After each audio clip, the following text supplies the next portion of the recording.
네, 여러분 안녕하십니까? 수종쌤입니다. 오늘은 추가 모집에 대해서 조금 더 상세한 설명을 드릴 건데요. 추가 모집은 2월 20일부터 정시와 비슷한 절차로 한 번 더 모집을 하는 걸 추가 모집이라고 하는데, 이 추가 모집이 마치 아울렛에서 물건을 잘 찾아보면 조금 더 가성비 있고 좋은 물건을 찾는 것처럼 추가 모집에서도 이런 학과들이 살짝 있어요. 그래서 열심히 품팔이를 하면 여러분이 좋은 대학을 조금 더 유리하게 갈 수 있는 마지막 기회가 될 수 있어서 정보를 전해 드리려고 합니다. 그럼 용어 정리를 살짝 해보면 수시 모집이 있고 정시 모집이 있고, 그 안에서 여러분들이 정시 추가 합격, 정시 충원 일정, 정시 추합 이렇게 단어들을 사용하시죠. 2월 20일부터 있는 건 추가 모집이라는, 혹은 정시 추가 모집이라고도 하죠. 추가 모집을 왜 하냐면요, 정시에서 원칙적으로 미달이 되어서 학생 선발을 못한 경우가 지방 쪽으로 가면 정말 지금 많아요.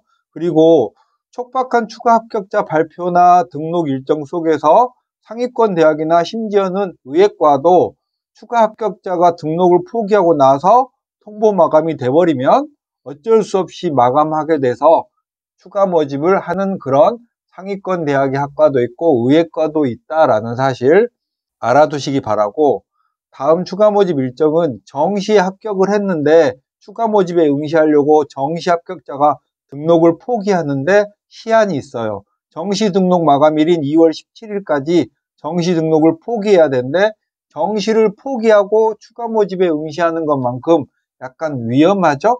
왜냐하면 정시를 버리고 나면 추가 모집에서 합격한다는 장담을 못하니까, 이런 분들은 재수를 결심했는데 마지막 기회를 한 번 더 잡아보자 라고 하시는 분들인 것 같고, 추가 모집은 2월 20일 월요일부터 2월 28일까지 사이에서 대학마다 자유롭게 모집을 시작하고 발표하고 등록하고 이렇게 하는 절차들이 있습니다. 합격 통보는 2월 28일 14시까지 홈페이지에 발표를 하고, 14시부터 18시까지는 개별 통보만 가능하다고 합니다. 등록 마감은 2월 28일까지고요. 다음 추가 모집 대학을 확인하는 방법은 2월 20일 오전에 각 대학별로 추가 모집 공고가 뜨는데, 어느 대학이 추가 모집을 하는지 안 하는지 여러분이 알 수 없잖아요. 그래서 대학 어디가에 방문해 보시면 한꺼번에 확인이 가능하고요. 진학사나 UA 어플라이에 들어가 보시면 추가 모집 대학의 모집 공고를 실시간으로 업데이트 받을 수 있습니다. 2022학년도에도 추가 모집을 되게 많은 대학이 했는데요. 인서울에도 주요한 대학들은 꽤 많이 했어요. 광운대, 국민대, 당국대, 덕성여대, 동국대, 동덕여대, 명지대, 삼육대 등 인서울의 중위권 대학, 하위권 대학까지는 했고요. 상위권에서 한양대도 했는데, 인서울 대학들은 12월 말에 정시 모집처럼 막 수십 명 이렇게 뽑는 건 아니고, 일부 모집 학과만 한 명, 두 명 이렇게 아주 소수의 인원만 뽑는다라는 사실을 미리 인지해 놓으시면 좋겠고, 지방으로 가면 이제 대규모 충원을 합니다. 거의 정시 모집에 육박하는 만큼의 인원을 뽑고요. 어떤 대학은 500명 이상의 선발을 하기도 합니다. 자, 그러면 추가 모집에 대해서 여러분들이 많이 질문하는 내용들을 살펴보겠습니다. 수시 모집에 합격한 사람은 추가 모집에 지원을 할 수 없습니다. 등록을 하고 안 한 거랑 상관없이 정시에서 지원을 못하는 것과 똑같아요. 정시 모집에 합격을 하고 등록한 사람도 추가 모집에 지원을 할 수 없으니까 2월 17일까지 정시를 포기하면 추가 모집에 지원을 할 수 있습니다. 추가 모집은 지원 횟수에 제한이 없습니다. 그러니까 여러분이 추가 모집은 고민을 할 필요가 없이 원서를 넣고 싶은 대학엔 모두 넣을 수 있긴 한데, 그렇다고 합격 가능성이 없는 곳까지 마구 남발해서 막 수십 장의 원서를 쓰고 원서비를 낭비할 필요는 없고, 마음에 드는 곳으로 골라서 쓰고, 여러분이 정시에서 이미 이 대학 쓸까 말까 약간 점수가 모자라서 못 썼던 이런 대학 위주로 살펴보시면 되겠습니다. 또 제일 많이 하는 질문이 같은 대학에 여러 번 지원할 수 있나요? 정시에서 같은 대학에 여러 번 지원하는 건 군이 다를 때나 가능했잖아요. 이 추가 모집에서는 모집 공고가 뜨면 그 모집 공고가 뜰 때 한 번 지원할 수 있어요. 그래서 어떤 대학이 모집 공고를 띄우고 합격자 발표까지 해서 등록을 마치고 나서 20일부터 28일 사이에 또 모집 공고를 내는 경우도 있습니다. 왜냐하면 중간에 어떤 학생이 또 등록 포기를 하면 결혼이 또 생기니까 그런 경우에 모집 공고를 다시 낼 때는 지원 가능합니다.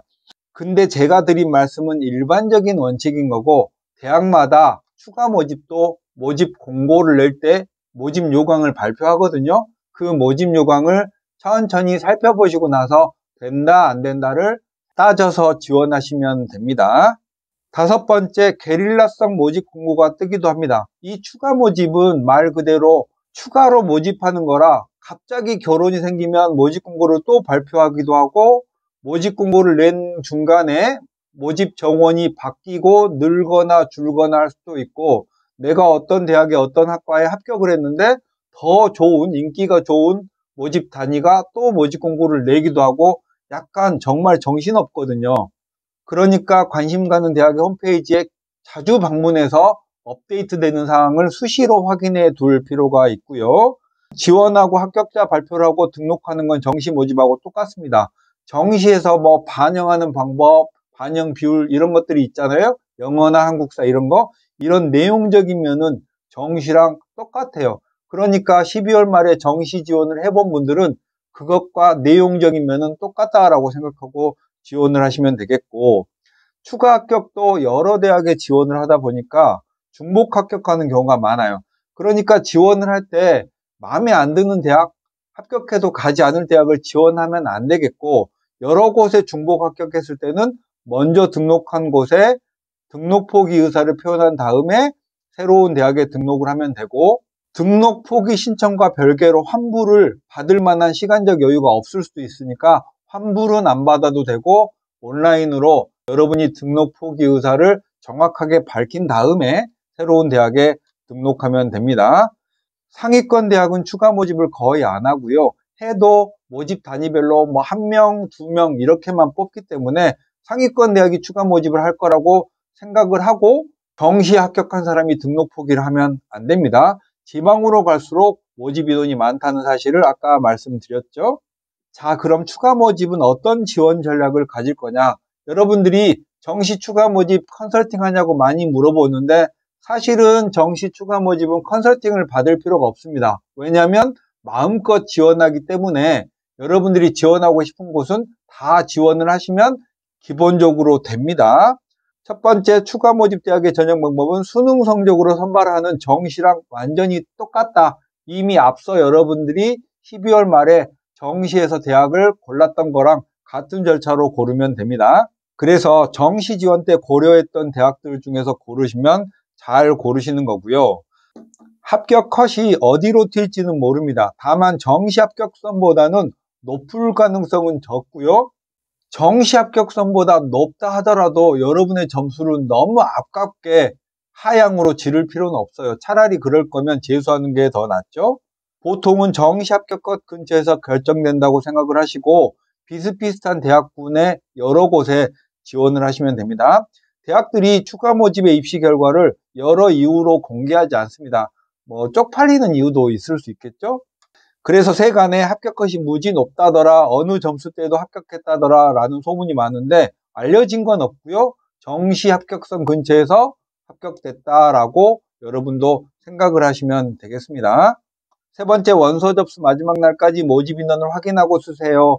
이 추가 모집은 20일부터 28일 사이에 딱 어느 날 시작해서 어느 날 끝나고 이런 게 정해져 있지 않고, 뭐 23일부터 25일까지, 20일부터 22일까지 대학마다 정말 시작과 끝이 완전 다 다르거든요. 그러니까 더 인기가 많은 학과가 나중에 모집 인원이 생길 수도 있으니까 어떤 대학, 마음에 드는 대학 하나를 골랐다면 마지막 날까지 기다렸다가 접수를 하는 게 좋습니다. 그리고 마감 시간도 다 제각각 다르니까 그런 디테일을 정밀하게 확인해 놓으시고 업데이트 상황을 계속 보셔야 됩니다. 네 번째, 급해도 급하게 선택을 하면 안 됩니다. 여러분이 마지막 기회라고 해서 가지도 않을 대학, 마음에도 안 드는 대학, 매력도 없는 대학이나 학과에 써놓고 합격한 다음에 후회하는 경우도 많아요. 물론 모집 공고가 뜨고 시간이 촉박하다고 하더라도 그렇게 촉박한 건 아니에요. 생각할 시간은 충분히 있으니까 그 대학이 어디에 있는지, 갈만한지 이런 것들을 잘 따져서 쓰시기 바랍니다.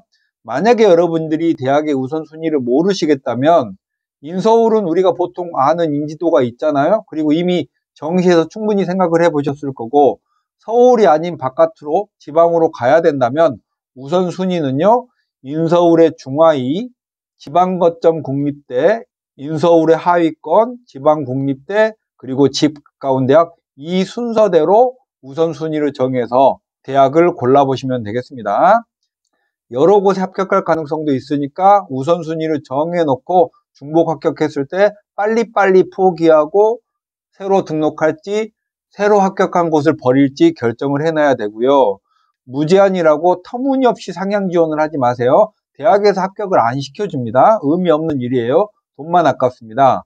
정기적으로 관심 가는 대학의 홈페이지에 방문해서 변동사항을 지속적으로 체크해야 됩니다. 변동사항이 은근하게 많아요. 모집 인원부터.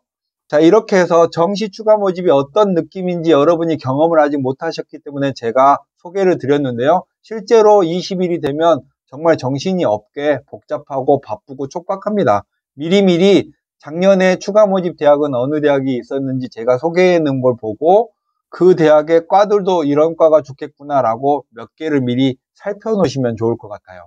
그리고도 추가 모집에 대해서 궁금한 게 있으면 댓글 달아주시면 제가 아는 한 여러분들께 좋은 정보 전달해 드리도록 하겠습니다. 수정쌤이었습니다. 안녕.